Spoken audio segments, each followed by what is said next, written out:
ವಿಶೇಷ ಮತದಾರರ ಪರಿಷ್ಕರಣೆ ಇವತ್ತು ಆಲ್ರೆಡಿ ಭಾರತದಲ್ಲಿ ಮಾಡಲಾಗ್ತಾ ಇದೆ ಚುನಾವಣೆ ಆಯೋಗದಿಂದ. ಈಗಾಗಲೇ ದೇಶದಲ್ಲಿ 10 ರಾಜ್ಯಗಳು 3 ಕೇಂದ್ರ ಆಡಳಿತ ಪ್ರದೇಶಗಳಲ್ಲಿ ಮಾಡಲಾಗಿದ್ದು, ಒಂದು 6 ಕೋಟಿ ಜನರು ಮತದಾರರ ಪಟ್ಟಿಯಿಂದ ಹೊರಗುಳಿಯಲ್ಪಟ್ಟಿದ್ದಾರೆ. ಅಂದ್ರೆ 4 ಕೋಟಿ ಅದರಲ್ಲಿ ಮಹಿಳೆಯರೇ ಇದ್ದಾರೆ. ಇಂಥ ಸಮಯದಲ್ಲಿ ವಿಶೇಷ ಮತದಾರರ ಪರಿಷ್ಕರಣೆ ಅಗತ್ಯವಿದೆ. ಆದ್ರೆ ಯಾರನ್ನ ಹೊರಗಡೆ ಇಡ್ತೀವಿ ಅನ್ನೋದು ತುಂಬಾ ಇಂಪಾರ್ಟೆಂಟ್ ಆಗುತ್ತೆ. ಅಕ್ರಮವಾಗಿ ವಿದೇಶದಿಂದ ಭಾರತದಲ್ಲಿ ಬಂದಂತವ್ರನ್ನ ಹೊರಗಡೆ ಇಟ್ರೆ ಅದು ಅರ್ಥ ಇದೆ, ಅಥವಾ ಮೃತಪಟ್ಟವ್ರನ್ನ ಹೊರಗಡೆ ಇಟ್ರೆ ಅರ್ಥ ಇದೆ.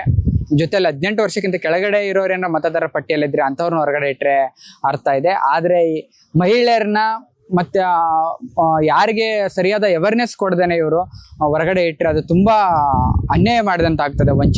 ಆದಿವಾಸಿಗಳಿಗಾಗಿರ್ಲಿ, ದಲಿತರಿಗಾಗಿರ್ಲಿ, ಹಿಂದುಳಿದವರಿಗಾಗಿರ್ಲಿ, ಬಡವರಿಗಾಗಿರ್ಲಿ, ಕಾರ್ಮಿಕರಿಗಾಗಿರ್ಲಿ ಅಥವಾ ಮಹಿಳೆಯರಿಗಾಗಿರ್ಲಿ ಅವ್ರಿಗೆ ಅನ್ಯಾಯ ಮಾಡ್ದಂಗೆ ಆಗ್ತದೆ. ಮತ್ತು ಜೊತೆಯಲ್ಲಿ ಮತದಾನದ ಹಕ್ಕನ್ನ ಅವರಿಂದ ಕಿತ್ತಿಕೊಂಡಂತ ಆಗ್ತದೆ. ಚುನಾವಣಾ ಆಯೋಗ ಏನು ಇವತ್ತು ವಿಶೇಷ ಮತದಾರರ ಪರಿಷ್ಕರಣೆ ಮಾಡ್ತಾ ಇದೆ, ಅದನ್ನ ಮಾಡ್ಲಿ. ಆದ್ರೆ ಇವರೆಲ್ಲರಿಗೂ ಕೂಡ ಅವೇರ್ನೆಸ್ ಕೊಡುವಂತ ತುಂಬಾ ಮುಖ್ಯವಾಗ್ತದೆ. ಇವರು ಇಲ್ಲದ ಸಲ್ಲದ ಒಂದು ಪ್ರಕ್ರಿಯೆನ ಆರಂಭಿಸಿ ಜೊತೆಯಲ್ಲಿ ಅಂದ್ರೆ ತಾಯಿ ಮಗನಿಗೆ ಒಂದು 15 ವರ್ಷಕ್ಕಿಂತ ಡಿಫರೆನ್ಸ್ ಇರಬಾರ್ದು ಅನ್ನೋ ಒಂದು ಇಂಥವುಗಳನ್ನ ಇಟ್ಟು, ಅಥವಾ ಆರು ಮಕ್ಕಳಿಗಿಂತ ತಂದೆ ತಾಯಿಗೆ 6ಗಿಂತ ಮಕ್ಕಳು ಹೆಚ್ಚಿದ್ರೆ ಅವರು ತಂದೆ ತಾಯಿ ಐಡೆಂಟಿಟಿಗೆ ಏನಾದ್ರು ಗುರುತನ್ನ ತರಬೇಕನ್ನೋ ಒಂದು ಇಂಥವುಗಳನ್ನ ಇಟ್ಬಿಟ್ರೆ ತುಂಬಾ ಸಮಸ್ಯೆನ ಎದುರಿಸ್ಬೇಕಾಗ್ತದೆ. ಇಲ್ಲಿ ಅಕ್ಷರ ವಂಚಿತ ಸಮುದಾಯ ಇದೆ.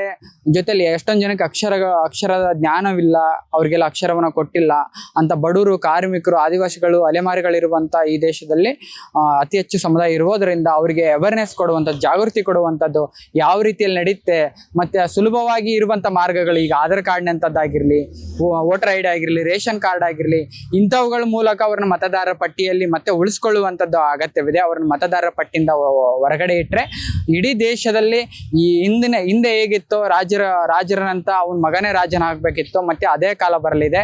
ಇವತ್ತು ಯಾರು ಶೂದ್ರ ಸಮುದಾಯಕ್ಕೆ ಸೇರಿದಂಥವ್ರು, OBC ಸಮುದಾಯಕ್ಕೆ ಸೇರಿದಂಥವ್ರು ಇವತ್ತು ರಾಜ್ಯದ ಮುಖ್ಯಮಂತ್ರಿ ಆಗಿದ್ರು, ದೇಶದ ಪ್ರಧಾನಮಂತ್ರಿ ಆಗಿದ್ರು. ಮುಂದಿನ ದಿನಮಾನಗಳಲ್ಲಿ ಅಂಥವ್ರು ಇರೋದಿಲ್ಲ, ಎಲ್ಲರೂ ರಾಜರಾಗುವಂತ ಪರಿಸ್ಥಿತಿ ಬರ್ತದೆ.